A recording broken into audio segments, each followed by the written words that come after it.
સુરત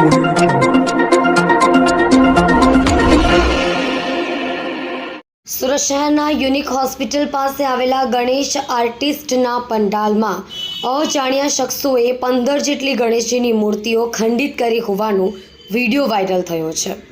સ્થાનિકોમાં ભારે રોષ જોવા મળી રહ્યો છે.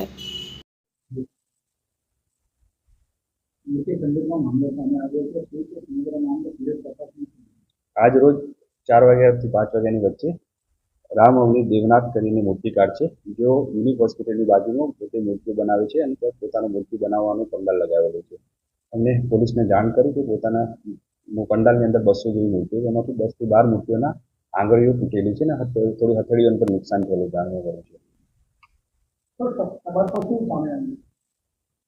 આ માહિતી આધારે પોલીસે ડિસ્ટ્રિક્ટ તપાસ કરતા તેઓ જણાવતા હોય છે છેલ્લા 3 મહિનાથી એ લોકોએ મૂર્તિ બનાવવાનો પંડાલ લગાવ્યો છે અને ભેજના વાતાવરણ માટીની મૂર્તિઓ પર્ટિક્યુલર 3 ફૂટથી 4-5 ફૂટ સુધીની માટીની મૂર્તિઓ બનાવતા હોય છે અને પોતાના 20 કારીગરો સાથે રહી અને મૂર્તિ તેમજ દિવસ દરમિયાન ઘણા લોકો જેને ઓર્ડર આપ્યો હોય તેમજ અન્ય ઘણા બધા લોકો પોતે મૂર્તિ જોવા અને સિલેક્ટ કરવા હજારો લોકો આવતા હોય દિવસ દરમિયાન.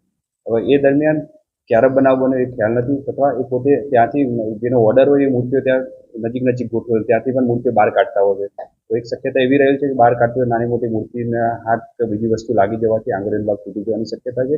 તેમજ અન્ય કોઈ લોકો જોવા આવતા હોય, કોઈનો હાથ અડવાથી બાળકો સાથે જોવા આવતા હોય માટીની મૂર્તિ, તો ઇઝીલી તૂટી જવાની શક્યતા. આંગળીનો ભાગ છે જે સૌથી સોફ્ટ ભાગ હોય છે એ ભાગ જ તૂટેલો છે, એની પણ શક્યતા નકારી ના શકાય. છતાં પણ પોલીસે કોઈને ઇરાદાપૂર્વક તોડ્યું છે કેમ એ બાબતની પણ તપાસ કરી રહ્યા છીએ. પણ હાલ પ્રાથમિક તપાસ દરમિયાન એવું જાણવા મળ્યું છે કે બહુ નજીક મૂર્તિઓ ગોઠવેલી છે અને હજારો લોકો મૂર્તિઓ લેવા આવતા હોય એ દરમિયાન એક અલગ અલગ ભાગમાં ટોટલ 12 થી 15 જેવી મૂર્તિઓ અને આંગળીઓનો ભાગ અને હથેળીના ભાગનું નાના મોટું નુકસાન થયેલું છે.